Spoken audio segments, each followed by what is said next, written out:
Hello student, welcome back to your channel bright side commerce. आज हम discuss करने वाले हैं बिजनेस स्टडीज़ के प्रिंसिपल ऑफ मैनेजमेंट के बारे में। इसमें अपना पार्ट है 3rd नंबर का पार्ट। इसके ऑलरेडी मैंने वीडियो बना दी है जिसमें इंपॉर्टेंस और इसके फीचर के बारे में प्रॉपर मैंने डिस्कस किया था। अगर आपने वो वीडियो नहीं देखी है तो मैंने डिस्क्रिप्शन में डाल दिया है, प्लीज़ वहाँ से जाके उस वीडियो को आप कंप्लीट देख सकते हैं। इसमें आज हम डिस्कस करेंगे जो हेनरी फ्योल्स ने 14 प्रिंसिपल्स के बारे में डिस्कस किया था, जो कि एग्ज़ाम पॉइंट ऑफ व्यू से भी इम्पोर्टेंट है और केस स्टडी के लिए भी ज़रूरी है। तो इस वीडियो को आप कंप्लीट देखना, उसके बाद में इन प्रिंसिपल्स के थ्रू आपको डाउट्स बिल्कुल भी नहीं रहेंगे, ना ही केस स्टडी में आपको डाउट आएगा, ये 100% श्योर है। आज हम इन पार्ट्स को हमने 2 पार्ट्स में डिवाइड किया है, यानी कि जो 7 जो अभी हैं प्रिंसिपल्स इस साइड के इस वीडियो में करेंगे और इस साइड के जो हैं वो हम नेक्स्ट वीडियो में साथ, मतलब कि 2 पार्ट्स में मैंने इनको डिवाइड कर दिया। तो सबसे पहला जो प्रिंसिपल हेनरी फ्योल ने लिखा, उन्होंने बताया कि अगर मैनेजमेंट इन 14 प्रिंसिपल्स को अगर फॉलो करता है तो ये में भी चांस बन जाते हैं कि वो बिजनेस ग्रोथ करेगा लगातार। तो अब इसमें सबसे पहला बना डिवीजन ऑफ वर्क। फ्योल जी बोलते हैं कि सबसे पहले कि हमें वर्क को हमें डिवाइड करना पड़ेगा, यानी कि हर एक वर्क को एक पार्टीशन के अंदर बांटना पड़ेगा। यानी कि एक बंदा या एक वर्कर हर एक काम को कर नहीं सकता, इसलिए सिंपल सा उसने बताया कि बिजनेस को अगर ग्रोथ करवानी है तो उसको एक डिवाइड करना पड़ेगा, पार्टीशन करना पड़ेगा। तो इसने पहले लिखा हो क्या, the whole work is divide in small task and job, each work done by train specialist which lead to greater efficiency, specialization, increase productivity भी बढ़ेगी, रिड्यूस ए अननेसेसरी वेस्टेज जो होता था, मूवमेंट होती थी, वो भी कम होगा। यानी कि डिवीजन ऑफ वर्क करने से हमें हर वर्क का एक स्पेशलिस्ट रख देंगे, जिससे वर्क का टाइम भी कंज्यूमिंग कम होगा और उसका एक तरीके से वेस्टेज भी कम होगा। तो इस मैंने एग्जांपल लिया, यहाँ पे मैंने जो ले रखा है ये मैनेजर मान लो, मैनेजर ने इसने अलग अलग डिपार्टमेंट के अलग अलग हेड रख दिए, मतलब कि फाइनेंस डिपार्टमेंट मान लो, इसको आप मान लो परचेज डिपार्टमेंट, ये सेल डिपार्टमेंट। अब क्या कर दिया, इन्होंने अपनी पावर का डिवीजन कर दिया, वर्क को डिवीजन कर दिया। इनको जो इन्होंने फाइनेंशियल डिपार्टमेंट ने उसके नीचे वर्कर रख दिए और इसने भी अपने नीचे 3 वर्कर रख लिए, तो इनसे ये काम आराम से करवा सकती है। यानी कि स्पेशलिस्ट उनको काम को लगा दिया। फाइनेंस डिपार्टमेंट आराम से देखेगा कि कहाँ से फंड रेज करने हैं, परचेज डिपार्टमेंट ये देखेगा कि कहाँ से उसने रॉ मटेरियल को परचेज करना है जो कम रेट पे मिले, और सेल डिपार्टमेंट वहाँ सेल करेगा जहाँ पे बेस्ट से बेस्ट सेलिंग उसकी हो सके। तो इसलिए बोलते हैं कि प्रॉपर एक वर्क का हमें डिवीजन करना होगा जिससे बिजनेस को ग्रोथ मिल सके। तो यहाँ आपको क्लियर हो गया होगा। नेक्स्ट टॉपिक आता है डिसिप्लिन का। आप किसी भी काम को करते हैं कोऑर्डिनेशन के अंदर होना चाहिए कि उसके नीचे जो सबॉर्डिनेट होते हैं वो भी एक प्रॉपर वे में काम करें, और जो उसके जो मैनेजर होते हैं उनको भी हर एक डिसिप्लिन के उस काम को करना पड़ेगा। It is the obedience of organisational rules by subordinate, discipline required good superior at all level, clear and fair agreement and judicial application of the penalties. यानी कि एक ऑर्गेनाइजेशन के अंदर जो रूल्स होते हैं सबॉर्डिनेट्स के लिए या सुपीरियर के लिए, वो एक तो मान लो कि प्रॉपर सभी के लिए बराबर होनी चाहिए। दूसरा, एक जो भी आप डिसीजन लेते हो, मैनेजर जो भी डिसीजन लेता है वो प्रॉपर वर्कर को हर एक के बारे में बताए। यानी कि मैंने एग्जांपल लिया, इसमें ले सकते हो कि जो भी वर्कर होते हैं जो सुपीरियर होते हैं, तो वो क्या करते हैं, सुपीरियर प्रॉपर वर्कर्स को हर एक जो डिसीजन लिया जाता है, प्रॉपर जो एग्रीमेंट किया जाता है, उनके बारे में क्लियर डिफाइन करे, यानी कि कोई भी वर्कर को कन्फ्यूजन ना रहे उस काम को लेके, तो वो आराम से उस काम को करेगा और जिससे डिसिप्लिन के साथ में करेगा। रूल्स रेगुलेशन सभी उन्हें बता दीजिए। ऐसे सुपीरियर के भी रूल्स रेगुलेशन होते हैं, उनको भी प्रॉपर फॉलो करना चाहिए। तो यहाँ पे डिसिप्लिन क्रिएट करना ज़रूरी है अगर मैनेजमेंट को ग्रोथ करना है। तो अथॉरिटी एंड रिस्पॉन्सिबिलिटी नाम से पता चल रहा है कि हमें वर्क को करने के लिए तो अथॉरिटी रिस्पॉन्सिबिलिटी दोनों ही साथ में लेके चलनी पड़ेंगी। यानी कि अगर मैनेजमेंट दोनों को ही फॉलो करता है एक साथ, तो वो एक तरीके से उसके अंदर प्रॉब्लम नहीं आएंगी। तो authority means power take decision, मतलब कि अथॉरिटी का मतलब माने तो यह उसको पावर दे दी कि कोई भी आप डिसीजन ले सकते हो इस काम को लेके। और रिस्पॉन्सिबिलिटी मतलब होता है obligation the complete job of the assign the times, मतलब कि उसको एक तरीके से उत्तरदायित्व ठहरा दिया कि आप इस टाइम को, इस टाइम के अंदर इस वर्क को करना है। यानी कि दोनों ही ज़रूरी हैं।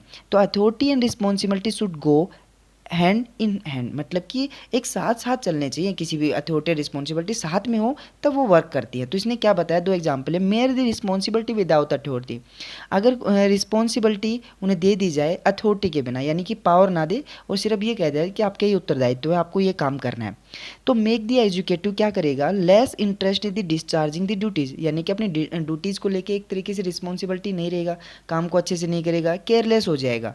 तो यहाँ पे एक प्रॉब्लम ये भी क्रिएट हो जाती है। और दूसरी बात, सेमरली गिवन द अथॉरिटी, अगर अथॉरिटी दे दे विदाउट रिस्पॉन्सिबिलिटी तो क्या होगा, मेक दी एरोगेंट, अगर उसको अथॉरिटी दे दी, रिस्पॉन्सिबिलिटी नहीं बताई, आपका ये दायित्व है कंपनी के प्रति, आपको ये करना है, ये आपका उद्देश्य है, ये ऑब्जेक्टिव है, तो उसके अंदर ईगो एरोगेंट आ जाएगा, यानी कि कहीं ना कहीं उसको घमंडी हो जाएगा, वो there fear and the misuse, और अपनी पावर का मिसयूज कर सकता है। इसलिए फ्योल बोलते हैं कि अथॉरिटी एंड रिस्पॉन्सिबिलिटी एक साथ वे में, साथ में काम करते हैं, साथ में लागू होनी चाहिए, जो हर एक वर्क को, बिजनेस को ग्रोथ करवा सकती हैं। तो यहाँ पे क्लियर, अथॉरिटी एंड रिस्पॉन्सिबिलिटी दोनों के लेकर। Unity of command, unity of command यानी मतलब नाम से पता चल रहा है कि जो भी हम कमांड लेते हैं वो एक सुपीरियर से होनी चाहिए, यानी कि जो भी हम कमांड ले रहे हैं तो एक पर्सन से हो। तो कमांड मतलब कि every worker should the receive order, हर एक वर्कर जो रिसीव करते हैं, जो भी ऑर्डर उनको जो मिलता है, instruction from one superior only, मतलब कि एक ही उसका सुपीरियर होना चाहिए, एक ही बॉस होना चाहिए। Otherwise the will create a confusion, conflict, distribution and overlapping the activities, अगर ये ना हो तो ये बहुत सारी प्रॉब्लम क्रिएट होने लग जाती हैं, डिस्ट्रीब्यूशन होगा वर्क का वो गलत हो जाएगा, एक्टिविटीज़ हैं वो ओवरलैपिंग हो जाएंगी, यानी कि काम में कहीं ना कहीं प्रॉब्लम होगी। तो मैंने एग्जांपल लिया यहाँ पे, राइट अप्रोचेज और एक रॉन्ग अप्रोचेज। तो राइट किसे मानते हैं, यानी कि एक सुपीरियर है, यानी मान लो आप मैनेजर है, तो मैनेजर एक ही मैनेजर है उन वर्कर को सभी को कमांड करने वाला कि भाई आपको ये काम करना है। तो वर्कर क्या करेंगे, आराम से उससे ही जो भी कन्फ्यूजन होगा उससे अकेले से पूछ लेंगे और अपने काम को अच्छे से काम करेंगे, कोई भी प्रॉब्लम नहीं होगी। अगर वही मैं बात कर दूं कि उन्हीं 3 वर्करों के ऊपर 2 सुपीरियर आ जाए और बोले कि आप मेरा काम करो, आप उसका काम करो, आप सेल डिपार्टमेंट से मान लो, आप परचेज, आप फाइनल, तो वो तीनों क्या हो जाएंगे, कहीं ना कहीं आपस में दिक्कत होने लग जाएगी, वो काम को आसानी से नहीं कर सकते। तो सिंपल वर्ड में, कमांड करने के लिए एक पर्सन, एक सुपीरियर ही होना चाहिए, जिससे वो आसानी से एक रिस्पॉन्सिबिलिटी के साथ में उस काम को कर सके, यानी कि जो भी आप काम के कन्फ्यूजन होंगे वो डायरेक्ट उनसे मिलकर उस को मीट आउट कर सके, उस विजन को। तो यहाँ तक क्लियर, यूनिटी ऑफ कमांड जरूरी है, 1 पर्सन के थ्रू होना चाहिए, एक सुपीरियर होना चाहिए। नेक्स्ट होता है unity of direction. Unity of direction का मतलब कि एक डायरेक्शन आप दे रहे हो तो सभी का एक मेन लक्ष्य होता है, मतलब सभी का ही एक डायरेक्शन होता है कि हमें इस ऑब्जेक्टिव को अचीव करना है, यानी कि each group activities having the same objective, या मतलब कि हर एक जो ग्रुप होता है उनका सेम ऑब्जेक्टिव होना चाहिए। Have the one head and one plan, मतलब कि हम बोल सकते हैं एक ही उसका हेड हो और उसका सभी का प्लान भी एक ही हो कि ये हमारा टारगेट है। The ensure unity of action and coordination, इसमें मैंने डायग्राम में प्रॉपर बता रखा है कि जो सभी एक लक्ष्य की ओर, यानी कि जो उन्होंने टारगेट जो रखा था, जो उन्होंने टारगेट रखा था उन्हीं की ओर जा रहे हैं, यानी कि एक उनको हेड है जो एक लगातार उनको डायरेक्शन दे रहा है कि आपको ये करना है, ये करना है, और सभी उनकी तरफ जा रहे हैं। तो हम ये कह सकते हैं एक तरीके से कि डायरेक्शन भी होना ज़रूरी है मैनेजमेंट के अंदर।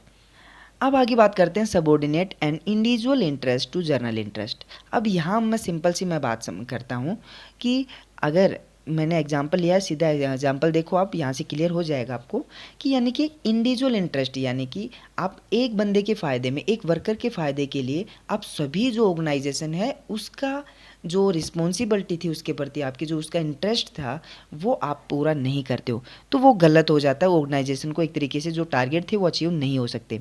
तो इसने लिखा गया, the interest on an organisation should take priority over the interest on one individual employees, यानी कि वन इंडिविजुअल एम्प्लॉयज़ के बजाय हमें पूरे ऑर्गेनाइजेशन की गोल्स को प्रायोरिटी देनी चाहिए, उनके इंटरेस्ट को हमें देखना चाहिए। जैसे कि इसने एक मैनेजर है, तो ये वर्कर है, मान लो कि यहाँ पे 5 ये वर्कर है, तो ये सप्लाई करने वाले हैं, तो जो भी सप्लाई आती है कंपनी की वो इन्हीं 5 जो भी मैनेजर होते हैं ये सप्लाई करते हैं इन्हें। तो ये हर बार कंपनी इसी से सप्लाई करती है, लेकिन काफ़ी बार क्या होता है कि बीच में ये मैनेजर क्या करते हैं कि अपने कोई रिलेशन वाले हैं, इस बंदे जो मैंने यहाँ पे दिखा रखा है। तो इस बंदे से रॉ मटेरियल को परचेज कर लेते हैं, अपने ऑर्गेनाइजेशन की बजाय इस बंदे से परचेज कर लेते हैं, इस वर्कर से। तो अब ये बाहर का है, ये रिलेशन का था, इसलिए इसने यहाँ से परचेज कर लिया। तो एक तरीके से हम ये बोल सकते हैं इसमें इंडिविजुअल इंटरेस्ट को फॉलो कर रहा है, यानी कि इस वर्कर का फ़ायदा देख के इन सभी वर्कर को नुकसान कर रहा है। तो यहाँ पे आपको क्लियर होना जाना चाहिए कि ऑर्गेनाइजेशन को एक प्रॉपर ऑर्गेनाइजेशन का इंटरेस्ट है ना, जर्नल इंटरेस्ट फॉलो करना चाहिए, ना कि इंडिविजुअल इंटरेस्ट को।